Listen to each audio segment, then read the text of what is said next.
Welcome back and thank you for staying with us. Now in our second segment, we'll be focusing on what the Treasury Cabinet Secretary, that is John Buddy, clearly stated a few days ago in terms of the government trying to reintroduce the eco-levy in its new revenue sharing proposal as it seeks to collect 150 billion shillings to plug into the deficit caused by the withdrawal of the Finance Bill 2024. You do remember the President clearly stating now with the withdrawal of the Finance Bill, 177 billion shillings spending cut was removed and 169 billion will have to be borrowed by the government to fill in the shortfalls since the withdrawal of the Finance Bill. Now, before I introduce my guest to you this morning, we're talking about the eco-levy, which was among the key subjects of the street protest. Also saw the rejection of multinational companies such as the American giant beverage manufacturer and distributor, that is Coca-Cola, which was opposed to the 10% excise duty in the proposal. But the new Treasury Cabinet Secretary, that is John Buddy, clearly state that this time the eco-levy aims to curb pollution and waste management at the office and household level. Now, how will this particular proposal augur well with not just the industry players but Kenyans alike?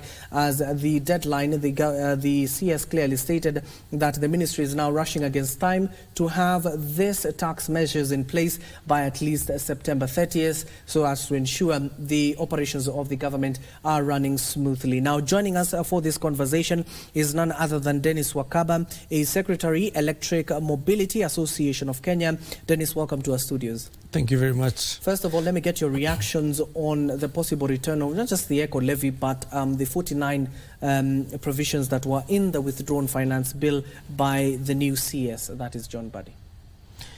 Well, it says a lot as a country because of the position that we are in right now. We understand most of these provisions will have impact on the cost of living, isn't it? So ideally, most of these goods will go up in prices, making them hard to reach for many Kenyans. And specifically areas to do with, food, consumable, everyday items, things like bread, and we know what happened after these proposals were forwarded to the President for assent. People were very uncomfortable with them, and I don't know what will happen now since they're back. Yeah. And of course, given that you've seen the government clearly stating there is a shortfall, does it not make sense that the government has to reintroduce some of these measures to meet their targets? Because the government requires revenue to run its day-to-day operations. Ideally, for government, basically, we have what we call plans, isn't it? And plans should follow budgets. Yeah, plans should inform budgets.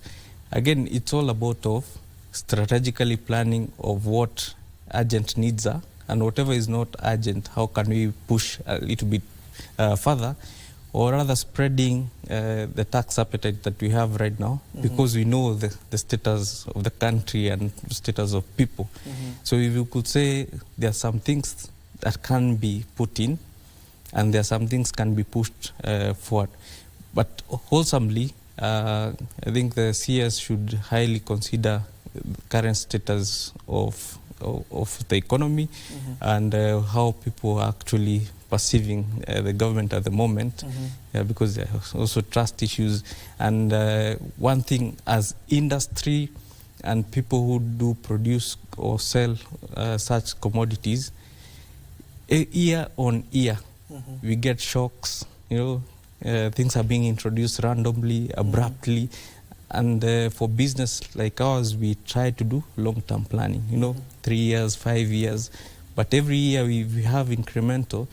Then that tells us that Kenya is not ready to uptake, production or even supporting the business environment, of which it's the core in making sure that we have a prosperous country. If we don't do manufacturing, if we don't do production in-house for export, then what are we doing to our country? Maybe to do a refresher course for our viewers who are watching us right now, you're among the organizations that, of course, took your memorandum to the Finance Committee led by Molo Member of Parliament Kimani Kuria during the public participation exercise. So what was so contentious about this eco-levy that the industry players were up in arms about it? Let me take you back to 2023 when we were actually working on the Finance Act 2023. Basically, what we were aiming to achieve is to lower the cost of goods, especially electric mobility products, so the electric bicycles, electric motorcycles, electric buses, passenger vehicle trucks. All these, we have a huge ecosystem, including charging infrastructure. So we went there to look into zero rating of VAT. Again, zero rating of probably excess duty for ecologically friendly vehicles. Because at the end of the day, a city like Nairobi, that air quality is an issue, e-mobility is one of the solutions. So we were granted zero rating on VAT. And again, excess duty on motorcycles, electric motorcycles, was removed. Okay? This translated that the end user of that vehicle will get it 16% cheaper plus 12,000 or 11,600 shillings cheaper. Yeah, so that's cumulative effect. Imagine between 2023 to June 2024, more than 1,500 motorcycles were sold or got into the market. So that benefit was passed on, and more were even being produced at that time up to this day. So those benefits went both to the consumer and also incentivized manufacturers to set up properly to be able to deploy as many products. Come to 2024, the finance bill, it was a shocker for the e-mobility industry because we saw they wanted to remove the zero rating to exempt. What this meant is that now it will attract VAT on the producer side, of which this cost has again to be pushed onto the consumer side, isn't it? So ideally, making the product certainly more expensive. And this was cutting across the three incentives that we got for e-mobility last year on bicycles, on buses and motorcycles. And this year we aimed at expanding the scope of offerings for all the e-mobility products, including batteries, charging infrastructure, trucks, vans, passenger cars, motorcycles, let's say wholesomely all the categories. So we also did a memorandum saying that how do we spur e-mobility growth because of its many benefits. One of the benefits is we generate renewable energy. 92% is renewable. Even at night it can go way above that. And you charge it. This means when you charge from your local grid, you're offsetting fossil fuels that we need to import as a country, then safeguarding the foreign exchange reserves that we have and putting that money into better use, maybe bringing in manufacturing equipment, etc. Okay. But Dennis, one wonders, you know that taxes comes with a burden. It is a shared burden in the country so that we can move on together. Don't you think, even the conversations that were rife during that particular time, is that if these cars that are emitting emissions that they're emitting, and we have these EV vehicles in the country, don't you think it will be a cost that should be the burden of both sectors, so that at least the government can eke something out of these cars that are emitting fossil fuels and these cars that are driven electronically? Well, you can look it at in that angle, but I would say the benefits themselves, as I was highlighting, first of all, you are saving foreign exchange imports. For a car that travels 10,000 kilometers, probably it will need around about 5,000 liters, isn't it? Or even 500 liters, depending on whether it's a truck or a passenger car. That amount of liters multiplied by the number of vehicles that are using that, it's a huge saving if we take this money and use it in our grid, give it to Kenya Power, cascades down all the way to the generator. Secondly, is also because e-mobility industry is organized in a way focused on local production. Local production means a lot of employment opportunities being created. These people who have been employed in this organization and companies will be paying payee, will be having spending power, jobs. We've been talking about job creation all through. Besides the health benefits of having electric vehicles within our cities, towns, rural areas, air quality has shown to be causing at least 4 million deaths globally. A portion of that can be seen here in Kenya. Lung, asthma, some heart issues. The acronym COPD. Then helping county governments or Ministry of Health offset budgets that could be used in curing this or mitigating these diseases. So there are things that you can balance with the benefits that you accrue from that particular industry, instead of also looking at how much you can make, but how much can you also save on this other side. It's a balance of benefits, I would say. The other million-dollar question, do we have the structures to support such kind of vehicles? Because one would assume they will work only in the urban centers. Then what happened to the rural areas? I can guarantee you electric vehicles, just like your phone, most of them you can charge them from anywhere. From a normal to 40-volt 13-amp socket is much adequate to charge from. Again, today, the battery technologies have evolved. Are they in a better place to give you more range? More range, I mean distances of 200, 300, up to 800 kilometers on a single charge. If you take, for example, people who commute to work, probably they do 40 kilometers a day. Most of them are between 40 to 100 kilometers a day. Already most vehicles will be able to meet that. If it's for the bus industry, they do maybe 200, 300 kilometers a day. Most of these will be able to meet. On the energy and charging side, definitely there's a plan and program to work on charging infrastructure access, but all the companies currently under the E-Mobility Association of Kenya do have charging infrastructure to serve their clientele. Whether it's a charging hub or a charging depot, these are there to serve those clients, but also in collaboration with the most important person in the conversation is Kenya Power.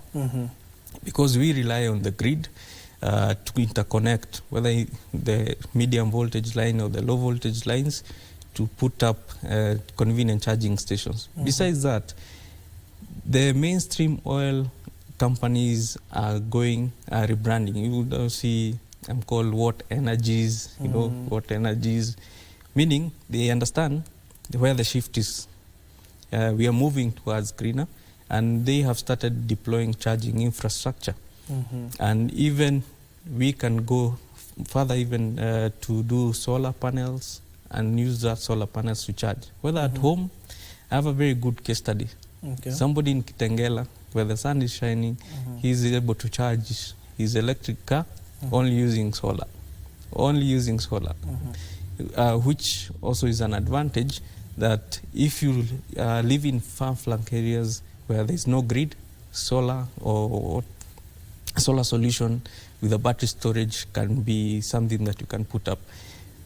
Previously, when we were in Opibus, we used to convert Land Cruisers and send them to the Mara, the Pajeta, and these particular vehicles will either go to the shopping center to charge, but that was not very sustainable or effective. So we had to put solar panels, battery storage, and charging infrastructure, and up to today, they're currently running. So ideally, even the grid has to be prepared, and these are conversations that we are continuously engaging, because we know where there are weak lines, how to strengthen them, etc. Going back to the initial point, given that tax is a shared burden, as an industry, what would be your recommendation, or what alternatives are you offering to the Kenyan government so that they can be able to at least get revenue from this particular sector, because we agree that this is a shared responsibility? As soon as yesterday, the president announced that he wants all public servants to at least access an electric car. Yeah, right? So that particular car could be, based on the range that he mentioned, could be between 300 kilometers. 300 kilometers. That means a battery pack size of about 35 kilowatt hour, all the way to around maybe 60 kilowatt hour, depending on the size of the car. For such batteries, a 35 kilowatt hour expect it to be weighing probably around 350 to 400 kgs, and a 60 probably around 500 to 600 kgs. Yeah, and the eco levy specified that both lithium ion, lead acid, any type of battery will be billed at 750 per kg. So 750 times 400, how much is that? Yeah, that's basically 150,000 Kenyan shillings, or up to 300,000 Kenyan shillings given to the government, of which the government also wants to use that particular vehicle for a particular purpose, climate change issues, and also saving cost, because ideally they'll save a lot of cost, up to 80% of the cost in fuel. So you see, based on that saving, why should you also charge 750 kgs per? That basically means we'll be making EVs to be out of reach of many. Because right now, electric vehicles are still very expensive. Yes. E-mobility companies are trying so many business models. You know, lease to own, pure lease, pay as you drive, many models just to make sure that either the boda rider, the bus owner, or the passenger, EV car owner will be able to access it. So if we want to delay our growth, this is one of the ways to do it. And you know, the country relies on renewable energy, especially our very own. That's why you even saw in the ACS 2023, the focus was on ensuring that we protect our towers, our water towers and catchment areas. So are you in agreement that, given that the new CS, that is John Buddy, clearly stated that the tax now will aim in ensuring that we don't have plastic pollutions in our oceans, in our environs, so as to protect these particular water towers as we enter to the industries of carbon trading? Yeah, that's a very good point, because what we should be looking at, it's segmentation of sectors. Okay, for e-mobility sector, for example, it's we are still very young. You won't find any disposed battery at the moment. Yeah, and again, there are things to do with EPRO, you know, extended user and producer responsibility, where most of these companies have already partnered with the existing organizations on post-end-of-life management, which can be either stationary storage or recycling or repurposing. You know, you remove a battery from a motorcycle, then put it in a lamp that can be used in the lakes for fishing at night. You know, there are so many other things.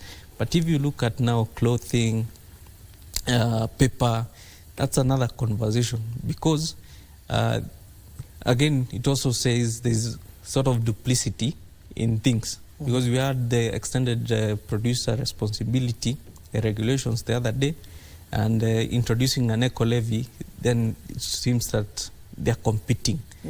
So basically, I would say the CS should look into what KEPRO aims to achieve besides the eco levy.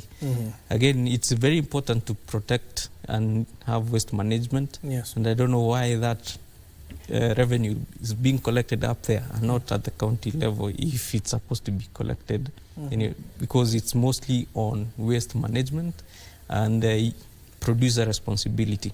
So I produce maybe packets of milk, I should know how to recover that packet of milk, but it also goes to the waste or solid waste management at the home level. Do we do segregation at the moment? Do you do segregation? It's very hard for us because of user education, or even CBC probably it will help, saying plastic here, organic waste here, other general waste here. But besides that, there are so many other waste management methods, including the one that Governor Sakaja wants to put up in Dandora, energy recovery center, and that to generate electricity, which can then power the solars, the lights, and also charge the cars. So I will immediately say that looking at what KEPRO is doing and matching it to the objectives of the eco levy, which I think should be very looked into, not to make our cost of goods quite expensive, as I highlighted. And the other outstanding issue is that do we have the capability of building these cars in the country? Secondly, if not, what does it mean?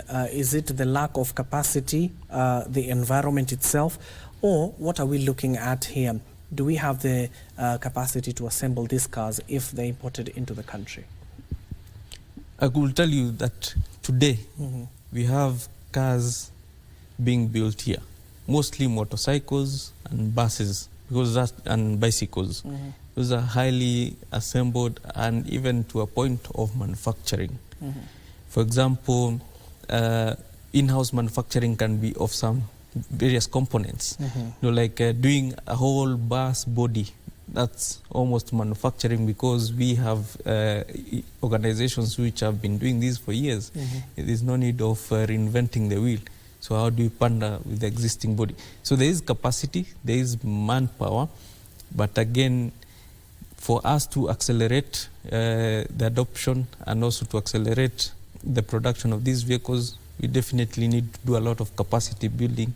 So far, we've been looking into TVET institutions to do upskilling, even in-house academies for some of the organizations, like Rome and many others have in-house academy. So another one for Spiro. There are definitely people who are working to make sure that production is working. So the other day, Basigo is producing buses in Thika. And most of these people have set up, including probably Mobius is going to be converted into an electric vehicle factory. So the capacity is there, but there's a lot also need to be done in terms of upskilling and also end user training, then what you call after sales service. Where do you maintain your car, etc. Because you need to know two things. After I buy, I need to insure, I need to fuel, and I also need to maintain. Yeah. And given that you have the stakeholders in this particular field, so what would your advice be to the CS, that is John Buddy, as they draft new proposals that they will take to Parliament? What are these other areas they can try and look for those revenues?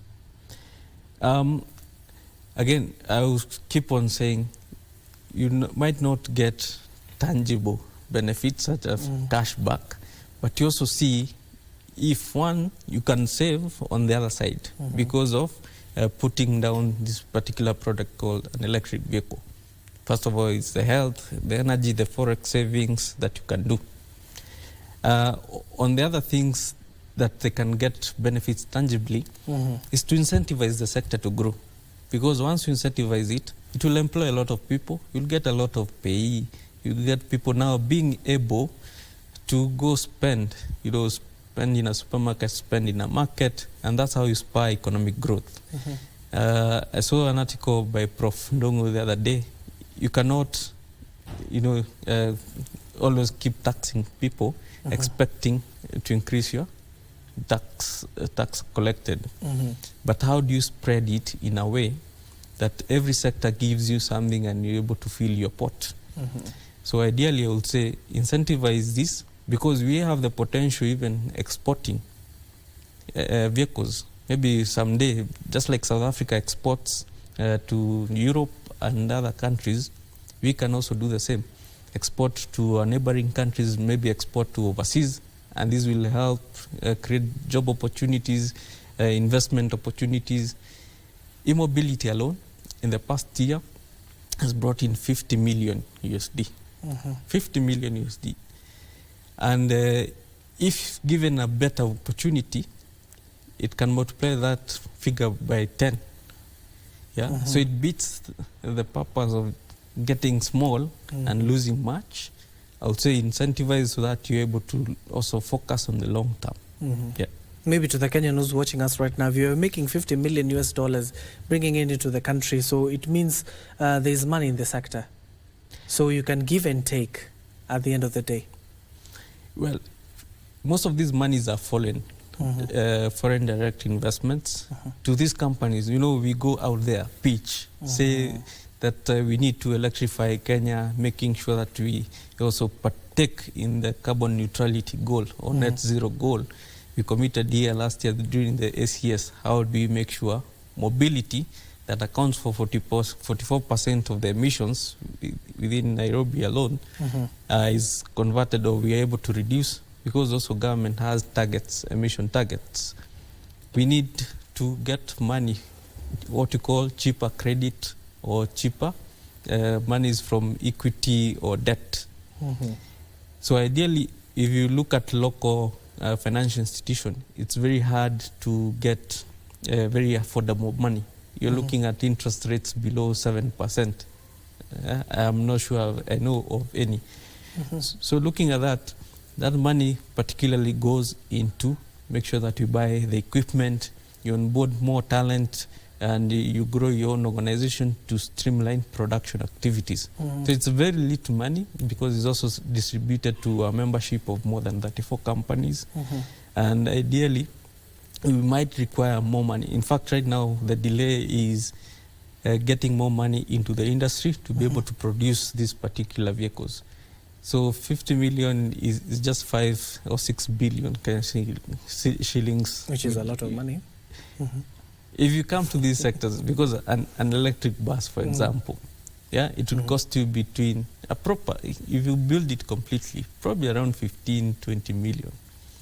But using models, we're able to give it accessibly and affordably to the bus operators. Same to a motorcycle. The true cost is a bit higher, but we use models to lower, to make sure that they are at par with the petrol versions. So the rest remaining, you either pay as a service until you recover. And it's easy to recover because of the energy cost that you've set, 70% of saving. If you're spending 100 shillings on a petrol, be sure on an electric one you'll spend maybe 20 or 30 shillings. So the rest of the balance you can invest in repayment and amortization of that particular asset. So we can say that there are things that can be gotten with the amount of money that we have, which is tied to a very small volume.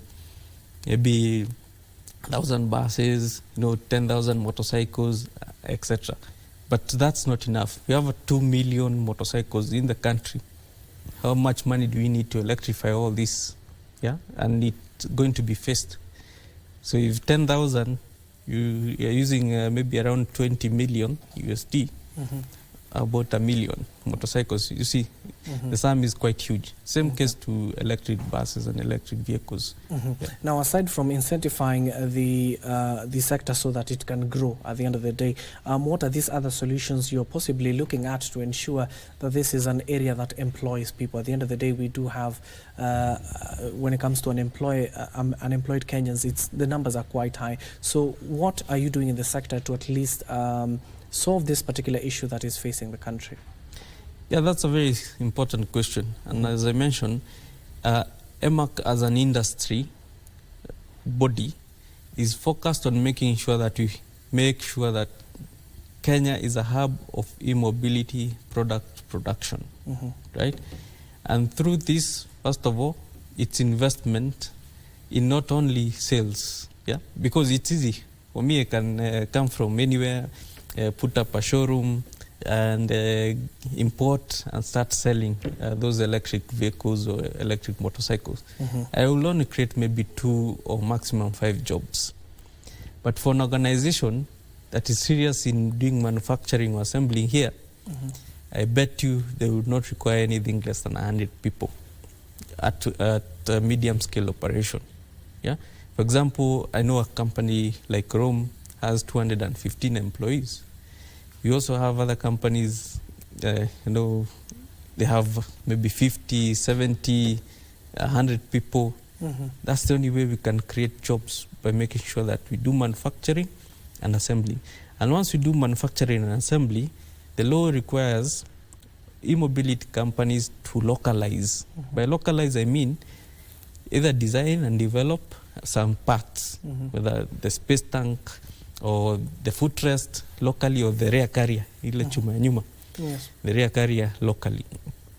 That means you're also creating bubbles of value chains.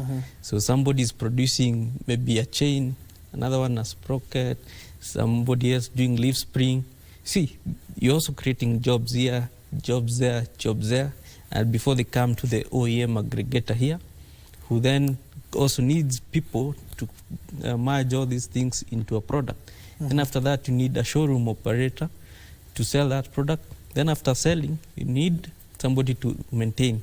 And all these are capacity building areas that we are working on. Yeah. And of course, some of the policy propositions that you have made, not just before the Finance Committee, what have you been able to forward to some of these representatives who represent you in the gas house at the end of the day to support this particular sector?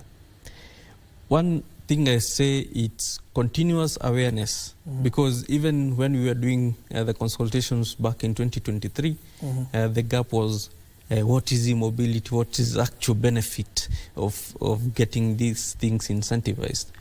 We are continuously bridging the gap by making sure they understand the benefits. And since then, even we got the president to ride in an electric car back in September. And besides that, doing an e-mobility parade. And we continuously aiming to work on public events to make sure people understand. The other day, a Nissan Leaf was racing a Subaru, and the Nissan Leaf won. People are saying that electric vehicles have weak power, they cannot climb hills. So we continuously make sure that we prove that an electric car is a better option overall. Once it's known that it's a better option, it's easy now for the politician or our leaders or parliament committee on finance and planning to see there's a need, there's an interest by Kenyans to shift to a renewable, a zero emission type of vehicle. So it starts there. Then from there we discuss on how to make sure that the math is mathing on their side, that whatever they are giving in return in terms of more jobs, a greener economy, and also basically positioning Kenya as a hub of mobility. Thank you so much. If you're just joining us, we're talking to Dennis Wakaba, Secretary at the Electric Mobility Association of Kenya, on the possible return of the eco levy and what it will mean for the industry players who are in this particular sector. And but before we continue our conversation, we need to take a short breather. But in that particular breather, I want to take you down memory lane, looking at our previous cabinet back in the day. Today we are focusing on Dr. Protas Kibati. Let's get to look at his long, illustrious career in Kenya's cabinet. Welcome back, and thank you for staying with us. We are talking about the possible return of the eco levy and other provisions that were in the withdrawn Finance Bill 2024. Now, to give his final remarks, that is Dennis Wakaba, the Secretary of the Electric Mobility Association of Kenya. In just a minute, Dennis, what will be your final remarks in regards to the topic that we are tackling today? I'll say that industry is quite prepared in making sure that we avail the proper products, proper services, proper charging infrastructure to make sure that we're able to electrify Kenya. And immediate and urgent request to the government is, we need a consistent policy and a conducive policy to help us be able to plan the production of these particular vehicles, whether motorcycles, buses, passenger cars, and the like. It's very important because Kenya has set targets in terms of emission, and we're also looking at utilization of our renewable energy. So it's imperative that when any other finance act is being prepared, we are at the table, they listen, they understand the benefits of e-mobility, and they prepare a way for industry to be formed, because we have huge potential in terms of job creation and even exporting these particular cars all over. I would like to say, as e-mobility association members, we are keen to support the government in making sure that they make the right decision, and we also hope that they'll be able to respond in the same manner. And of course, given that at least you have been added a minute, so what are the other outstanding matters that are being faced by the sector, so that you want even the government to aid you in addressing in just a few seconds? So we've been having what we call the e-mobility policy.